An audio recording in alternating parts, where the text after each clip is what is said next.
Vamos tratar nesse vídeo de alguns fatos históricos que não estão ali naquela cartilha, né? Aquela cartilha progressista, tipo Paulo Freire, né? Não, isso não vai estar naquela cartilha histórica, né?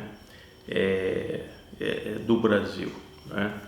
E também em outros livros, né? Vamos falar de algumas expedições piratas.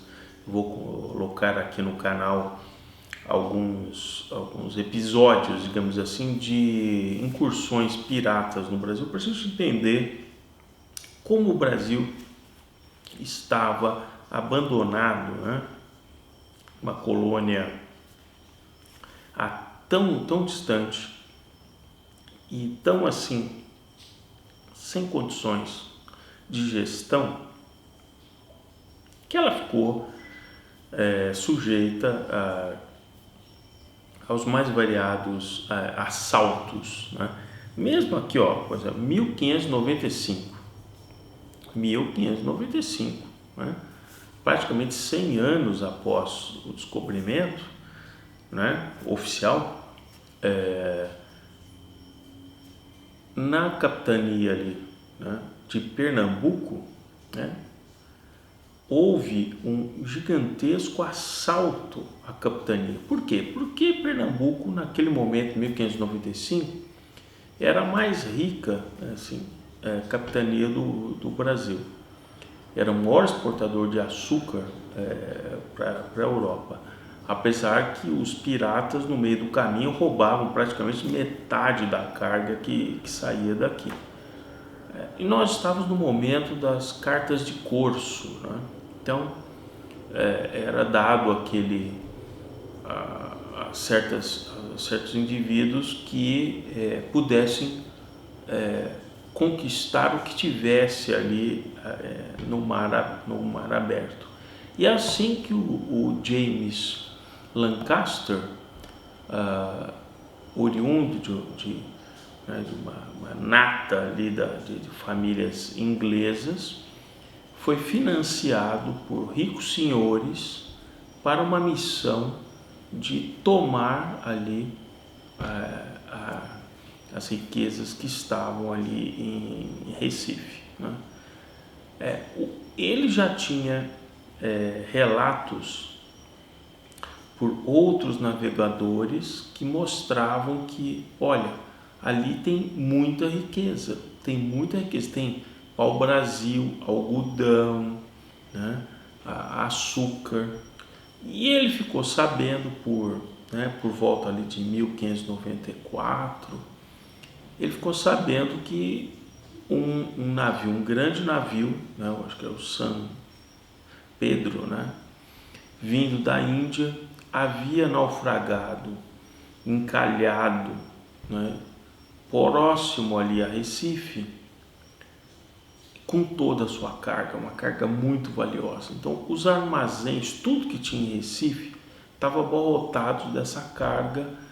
E lá em Portugal, nesse momento ali com toda a articulação com a Espanha, né, porque existia, né, toda uma questão sucessória, Filipe II da Espanha planejava resgatar essa carga valiosa de Recife. Só que o James Lancaster foi mais rápido. Ele montou uma pequena flotilha de 3 embarcações com 275 tripulantes e chega a Recife, domina a cidade. Ele lutou naquele momento, isso é uma coisa épica, com cerca de 80 carabineiros contra 600 pessoas que estavam ali nas fortalezas tentando defender Recife. Mas Recife era uma cidade que só vivia do glamour. Recife, o que seria hoje Olinda, né? O jesuíta Fernão Cardim, 10 anos antes, já tinha feito uma anotação, dizia, nossa, eles são eles vivem num glamour maior do que em Lisboa. Então, eu estou colocando tudo isso porque isso é uma coisa que transpassa todos os séculos, e esse glamour desses locais, assim, em várias regiões do Brasil, eles ainda vivem desse glamour, quer dizer, eles estão ali com toda aquela riqueza, aquela coisa toda, como foi no caso em Recife, em 1595, que os ingleses chegaram e que 80 carabineiros, eles dominaram aqueles 600 cidadinos que fugiram. Por exemplo, Jaboatão dos Guararapes, que eu anotei aqui, foi criado exatamente dessa fuga das pessoas que fugiram de Recife, e um senhor de engenho ofereceu terras para que eles fossem produzir lá em Jaboatão dos Guararapes, né? Então, toda essa política que nós vemos hoje, né, no Brasil, não, está muito grande, tem a ver com esses feudos regionais que se mantiveram principalmente a partir da República, né? São feudos regionais que mantêm o mesmo status quo de famílias que estão ali há séculos, né? O James Lancaster, ele levou uma riqueza, assim, um butim maior do que toda a navegação de corso, né, que ele tinha.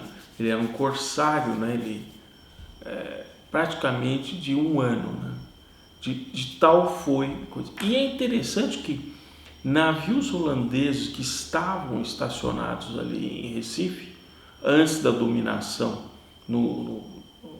ali por volta de 1630, da dominação holandesa, os holandeses, ao receberem os ingleses nesse ataque, a quantidade de carga era tão exuberante que o Lancaster negociou com os holandeses que estavam ali para receber cargas dos portugueses, né?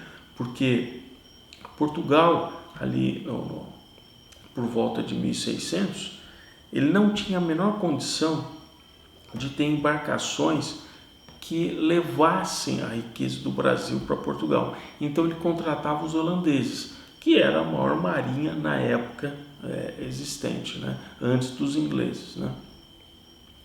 E o Lancaster negocia com as naus que estavam estacionadas ali em Recife para levar o butim para a Inglaterra. E os holandeses, claro, de uma maneira muito, não, ó, que ótimo, não, tá bom, estamos contratando e tal, vou participar.